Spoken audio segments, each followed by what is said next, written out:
Carlos Nelson with Cascade Sports, and tonight we're visiting with Shaw University head volleyball coach. Who do we have here?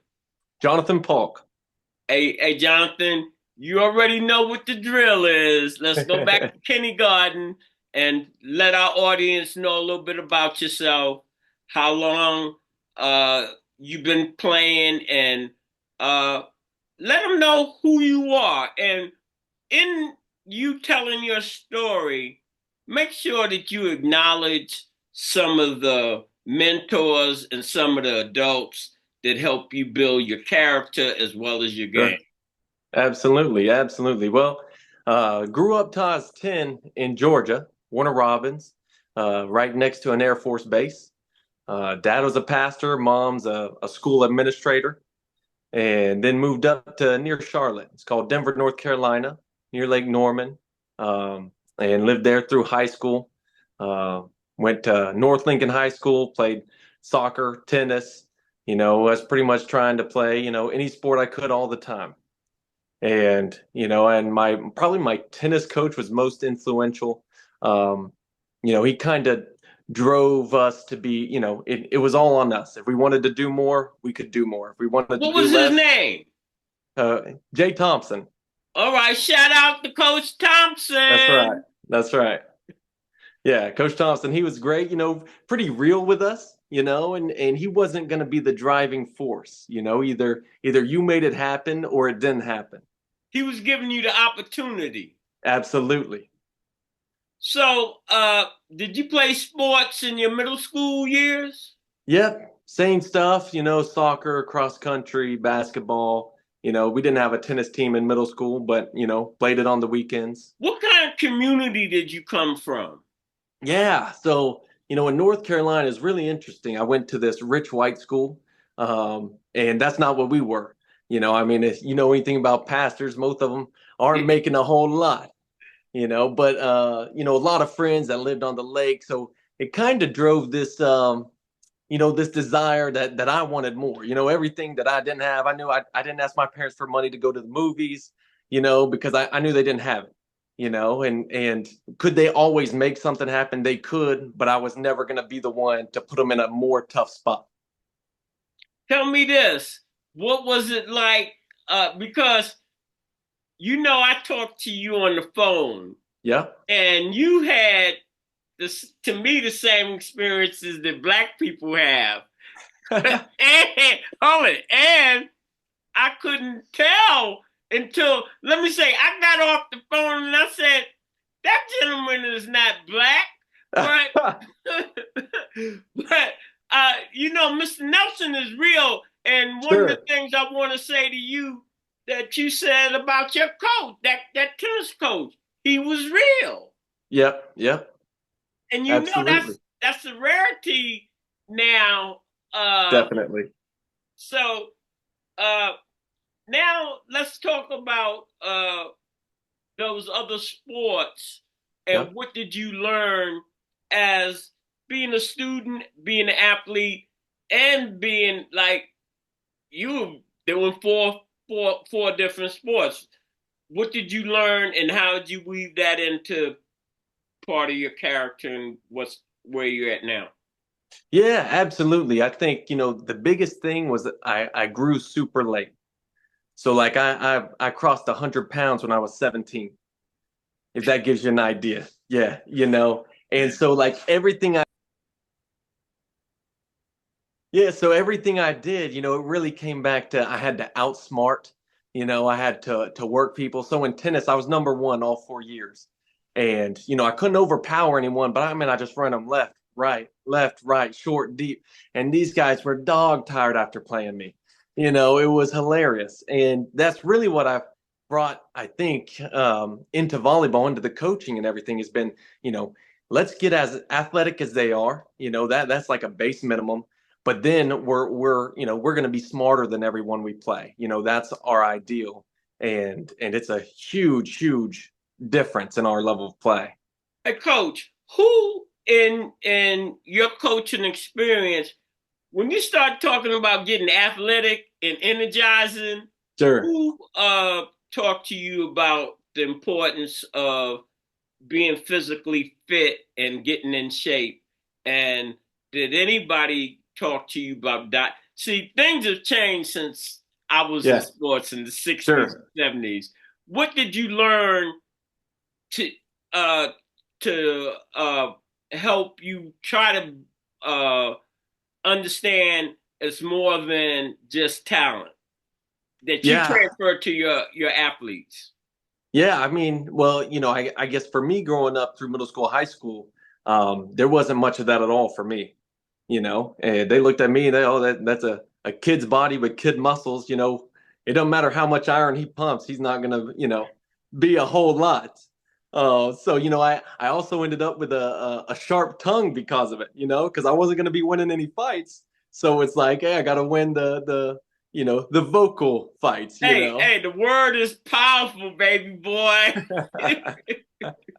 That's right. That's right. But since then, I actually own a juniors club, and we bring in nutritionists all the time, and we have a dedicated strength coach that it's huge. When you look at these players, that are 16, 17, that have great muscle definition and stuff, they just put a lot more pop behind that ball than the players who are average. Where did you, I'm saying, was there any, did you learn that on your own? See, I always had good coaches. That's what I was trying to see. What Sure. coaches instill some of this to say, this is major? Or Yeah. Yeah, I didn't have any coaches that drove like weight room and nutrition really. The most you what they learned gave me that was being a student of the game. yeah, exactly. All Exactly. A right. lot of that and then a lot of peanut butter and jelly all the time. And actually when I was in college playing, one of the things I did was I would go to the grocery store and I'd look at what's the cheapest thing that has the most protein content, roasted peanuts, and I ate them all the time. Carried What's your measurements now? Oh, now I'm 6'1", 170, still skinny, I got up to close to 180 when I was really pushing playing, but I don't push it in the weight room or anything anymore, and so I'm lean for sure. Talk about this club. Yes, sir. Yes, sir. So we're going into our third year. We've got teams. They travel all around the country for tournaments and stuff. We got 23 teams this year. So close to 250 kids in the gym and just running camps, clinics, trying to get them recruited, stuff like that. Uh, what got you to Shaw? We talked off camera a little bit when I asked you about your college career. Tell our audience a little bit about that. Sure. Yeah. So actually, I didn't pick up volleyball till I was in college, and I started playing competitively my junior year. And my deal with my parents was that I was supposed to get as many scholarships as possible, and then they would cover what's left of my tuition, and I paid my room and board. And so it started off as an RA, and that paid for it. But I wanted to move off campus with my buddies, and I had a friend that coached Tell club them where you went to volleyball. school. NC State, right here in Raleigh, 2 miles down the road from Shaw. It's a good spot. It's a good spot. Raleigh, can't leave it.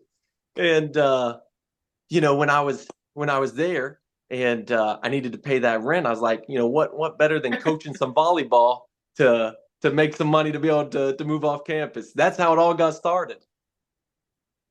So what gave you the opportunity to become a coach at Shaw? Yeah. So, I came out of college and I had been jumping in playing with a bunch of different club teams. I coached under a former Chinese national team head coach and a couple Division I coaches. I was able to steal a lot of stuff from them that I liked. And then I started out at North Carolina Central as an assistant for 2 years. That was a blast. And then Hold it. Let me interrupting you. I'm the cutoff sure. king. Talk about your record there and talk about the 2 seasons and what you learned that you bring into Shaw. Yeah, I mean, I was really like a wake up call, because it's just like I had no idea, what it took to run a college program. And luckily I was under a head coach that really gave us a lot of freedom, to try whatever we wanted and put a lot of responsibility on me and the other assistant. And so it was really kind of wild, wild west. We'll try this, try that, see what works. And it was almost like a case study for me. Your first season, how many games did you win? Do you remember? 5. Out of what?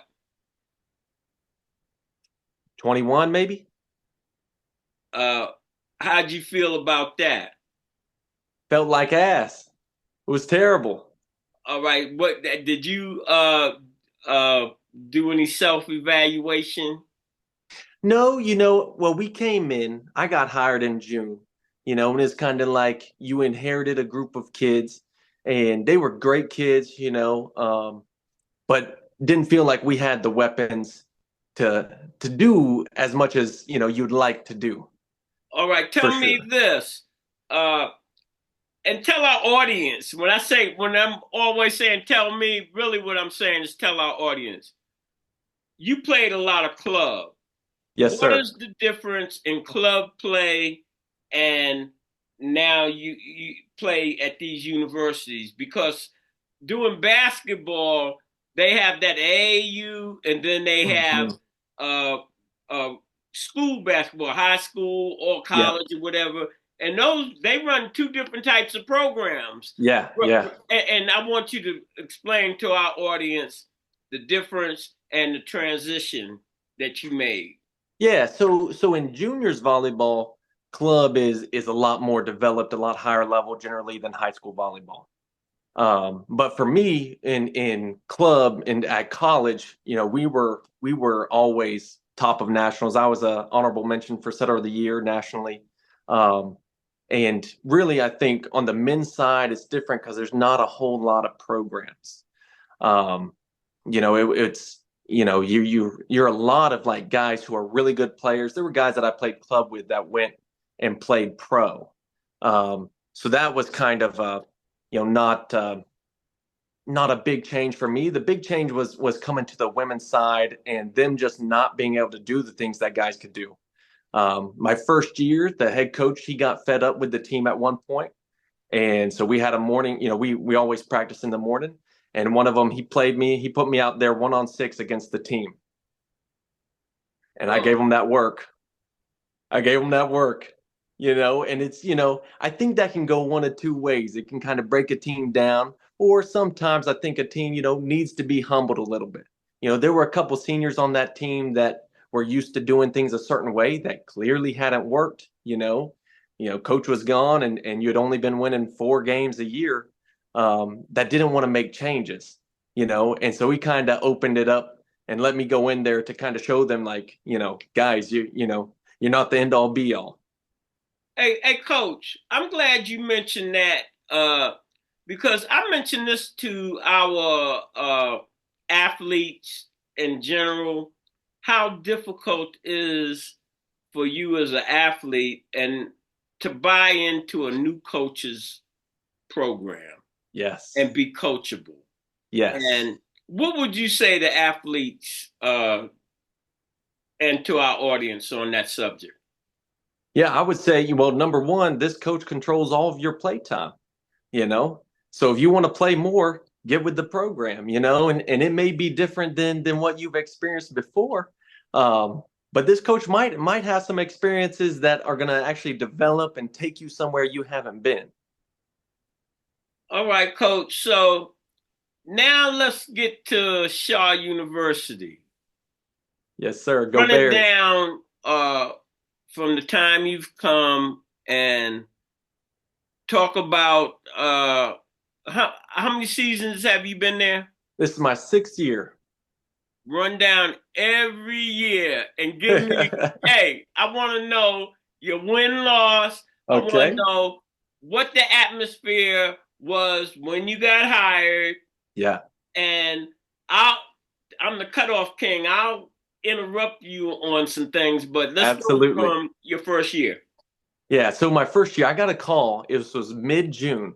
I was at a junior college, and they called. They needed a coach. They had heard good things, and the first thing I did, which I think any coach, any recruit should do, was I pulled up the roster. there were five returners. And, five isn't even enough to play in volleyball. You got six on the court. And, I called him back and I said, you need to hire me right now. Like I'm at AAU Nationals. I can at least grab enough kids to have a season. But it had to be an official thing. So Right. I was hired mid-July, like 2 weeks before preseason started. I got married August 3rd, and we were supposed to be going to the Azores for our honeymoon.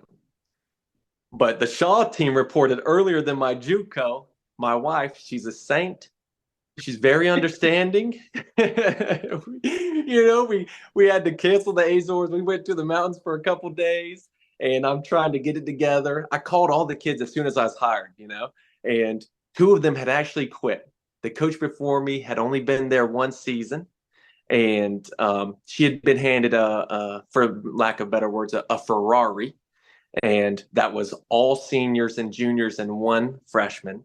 And so anybody essentially for her, anybody who wasn't a starter was kind of disregarded, to put it gently. And, so I had to essentially convince them, like, I'm here for you. I try to be a player's coach. I had to convince those two to come back and play. And then actually the girl who was the associate head coach at Central, her name's Emma Celentano. She's the head coach at Mount Olive right now. I learned that she has eligibility, Division II. So 15 minutes before drop ad ended, we got her in. So she was in a master's program at Central, a master's program at Shaw, coaching at Central, playing at Shaw, and running our club, all at once. She's a workhorse. But yeah, we were like a ragtag team of 8.5. Whenever Emma didn't have a game, she'd play with us, didn't get to practice with us much. I asked the team before I brought her in, and I was like, guys, most of you are seniors. Do you want to just run it out your season and have some fun? Or do you want, as much help as possible? And they were like, no, coach, we want to win. And that kind of goes back to what you were saying about buying in with a new coach. These guys, they wanted to win. They had just come off a season where they won the tournament, but none of them had been like starters or a massive role on the team. And so they kind of still had that hunger of like, we want to prove ourselves, which was made that transition easy. It was a stark contrast to when we came in at Central, where those seniors didn't really want to be helped as much. But these guys, I mean, they were all in, and it was huge. And we lost our first 6 games. And the biggest thing was, I was trying to rebuild their confidence. Like, yeah, you were disregarded last year, but you're athletic. They were athletes, and I was just trying to push them some different ways, some things that I brought from the men's game, from serving and stuff like that. And we lost our first 6 games, and then it just clicked. We went on an 11-match win streak. We took our 8.5 kids to the conference tournament final. It was a blast. We'd walk in and teams would be laughing. Like you've never seen a team with 8 kids that's good. But they weren't laughing when we walked out. Tell me this. How did that feel as a coach? And tell me, how did that feel as you seeing the young girls living the dream? Oh man, it felt good. It felt good. And it just felt like, everybody was together and like hunting that same thing, and it was, I think that's hard for a team because usually, you got kids that never play. You got kids, it's, you're pulled in different directions. But, when you're with 8 kids, everyone's playing a lot, so everyone's pretty happy. So it was a blast, really. So your next season. Yeah, we finished 17-10 that year. Oh, all right. What was your next season like? Yes, sir. So COVID, we didn't have a season. It got canceled. Bump it up. But our whole team graduated, so I didn't have a single returner from 2019 to 2021. Brand new team. So brand you built it. Yes, sir. But I'm not here for a rebuild. I like to win. All right. Well, and so you reload. You don't rebuild, you reload. Exactly. ABCs always be recruiting. Hey. Yeah, all right. So let's go to your third season. Yes, sir. 18-6 that second year. All right. And what was that like? It And was fun. what was your players? They were young players. Run that down. Yeah. So I went two directions. I went for super athletic freshmen that I would have time to develop. And then I went for JUCO transfers that are like now players. They weren't as big, weren't as athletic, but they were skilled. And kind of put those two groups of people together. So we were like all juniors, all freshmen, no seniors or sophomores.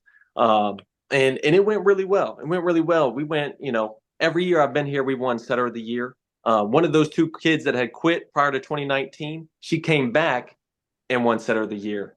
Um, but that team, it was also interesting because those JUCO kids that I brought in that year, I actually played them 1-on-6 because at the beginning, a couple of them they didn't want to change their style. They wanted to jump high, hit hard, which is part of it. But also putting that ball in a great spot, making somebody move is a lot easier way to score. And so, we played them, and Strategy and tactics, not just exactly, athleticism. yes, exactly. They went up 8-4, and they were talking all this junk to me. I looked over at the side. My assistant, she had played in 2019, and she just shook her head. I beat them 25-15. Well, but you have to get your message across to the players the best way you Exactly, can. So exactly. let's move up to your fourth year. Sure. What did you do, and what did you change, if you changed anything? Yeah, so really, really, when you rebuild a team in 1 year, you don't get to be as picky as you'd like to be. You know, you kind of have to take, some people who maybe don't have as many skills, as much skill as you'd like, and some players that maybe aren't as good of a chemistry fit as you'd like. But as we've gotten better and better, we were able to be more and more picky about who we brought in. So this past year, we came in, and I mean, I just felt like we were loaded. We went from 2021 having, I don't know, maybe like 8, 9 players that were really good to 2022 being more like 10, 11 to last year. Pretty much everybody was legit. And we went 31-6. We were undefeated in our conference. We maintained a regional ranking all year. We went to regionals, the first round of nationals in the Atlantic region, and we won. We actually upset the 2 seed, Wheeling Jesuit, in a reverse sweep. Something that like no one in our conference has ever won a match at regionals in the Atlantic region. So that was great, and I think kind of showed them like, where we want to be. Because at That you can regionals, play with these people. exactly, That's the exactly. main thing. That confidence, once that clicks in with winning teams and winning philosophy, watch out. That's right. That's right. Absolutely. Absolutely. And so we're in this season, and we've brought a lot of that. We have a couple Anybody got any tough swag on your team? a lot of them. A lot of them. You watch us, you pull up a game. There's a lot of showmanship, I'll say. All right. Yeah. So And what do you like to see happen this season? well, we're doing really well. We lost both our starting outsides to season-ending injuries, which was tough. We have another one that's out, a freshman middle who's out. And so we're kind of light on players right now, but we're 19-3, undefeated in conference again. Um, I'd like to, see how far we can go. Regionals will be tough, for sure. But, kind of, I want to make it the norm for our players that we are competitive and moving further and further at regionals. One Trying of to our build best. a different culture. Exactly, exactly. So before I came, Shaw had won 2 conference championships in 2016 and 2018. Um, and those players went to regionals, and it was already the expectation they were going to lose. When you come in with that mindset, that's what's going to happen. And they got murdered. It wasn't close. It was not pretty. And so getting these guys to the point where they know, like, yeah, these other teams are good. They are legit, but so are we. and it's not just talk, we can back it up. So, a lot of our players are really the key. That's one of the things I learned. I watched some of these great coaches, and you could be the best strategist, but without the best players, it's still not going to work. Tell us And about so, some of your players that all we're going right. to be interviewing in the next couple of days. Yes, sir. Yes, sir. Well, we're loaded. We're loaded with them. Two of my fifth years, they're in their COVID season. Camille Patrick and Amari Earl have been just stalwarts for us. Camille's led our conference in hitting percentage the past 2 years, and she's just an athletic, specimen. She had never ran track, and she got here, and the track coach, he knows I bring in the best athletes. And he started having her throw javelin. Her first year, she came second in conference, and she's won it the past 2 years. So just the kind of kid that's going to succeed at anything she does. And a lot of people with volleyball, they get caught up on height. This girl's 5'8", playing middle and murdering the ball. Everybody knows like she's the one to watch out for. And then Amari, kind of the a different route. Amari came in. Amari's 5'11", athletic but more long and gangly. And it took a couple years for her to develop into what she is now. And she has been a great player, but behind slightly better players. And now she's at that role where, hey, it's your time. It's all on you. You got to perform. And she stepped up. In that Wheeling Jesuit match, our offensive player of the year went down with a rolled ankle, and Mari came in and led us in the fourth and fifth to come back and win that match. So, I think that's kind of, these two are just good kids. They do all the recruiting for me. Whenever I have a kid come, they're the ones who are talking to them and stuff. I want But to know huge. about some of your young freshmen and Okay, sophomores. Let's give sure. them some light, baby All right, all boy. right. So I got a freshman, Talia Emmon, out of Florence, South Carolina, and this girl, she's a beast. She's a beast. She's maybe third or fourth in our conference in hitting percentage as an outside. By far first in our conference for points per set, kills per set, things like that. I think she was definitely a shoe in for Player of the Year. She just went down this past Thursday with an injury, and she's done for the season. But I think her stats still may be good enough to win Player of the Year, and if not Player of the Year, then definitely Rookie of the Year.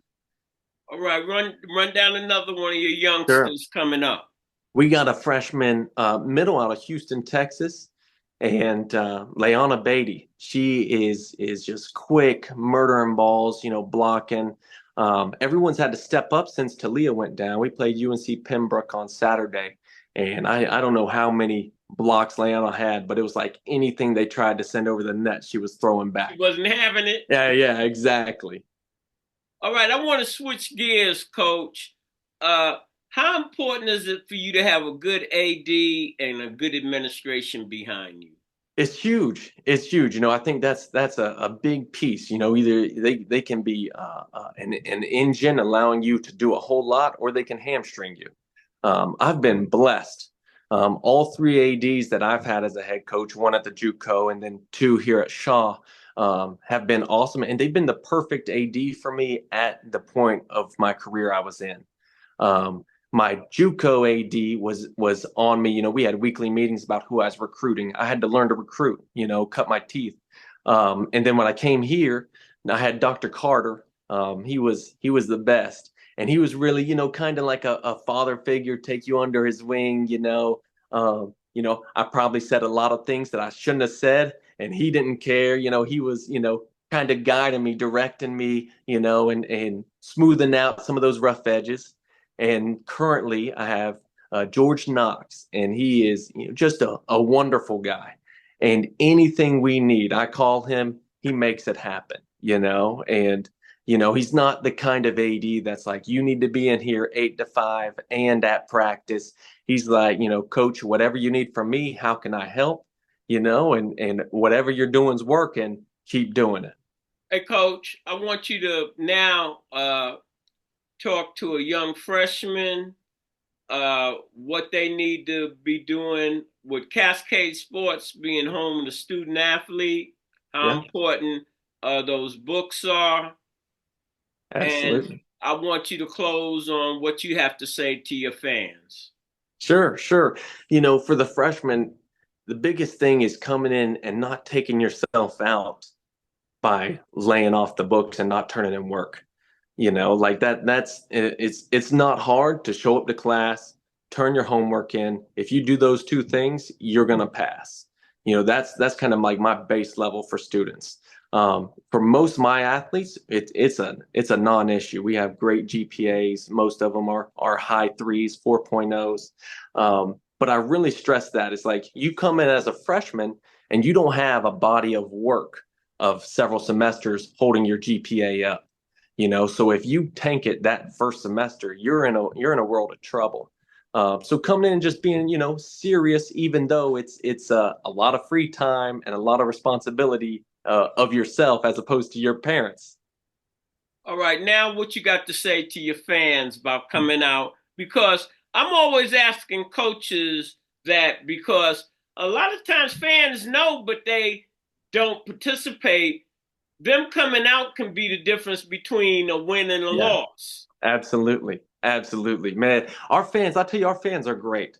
And our gym is perfect for us. We stack in there. It's a real home court advantage. And I can't say enough of like the other teams, women's basketball, football, men's basketball, softball. They are always showing up at our games. Soccer and tennis, they're also there, which, it is a huge advantage when they're getting loud for you. It's an energy driver, especially in those matches that go long, 4 or 5 sets. When you got people in there cheering for you, you're riding adrenaline, you can go all night. Versus, when you're that opponent, it's tough. All right, Coach. It was a pleasing pleasure having you on the show. Mine too. And as I say to all them chumps out there think Cascade Sports is soft, we murder at them nets, baby. That's it. This program is brought to you by the City of Fountains Coaches Association.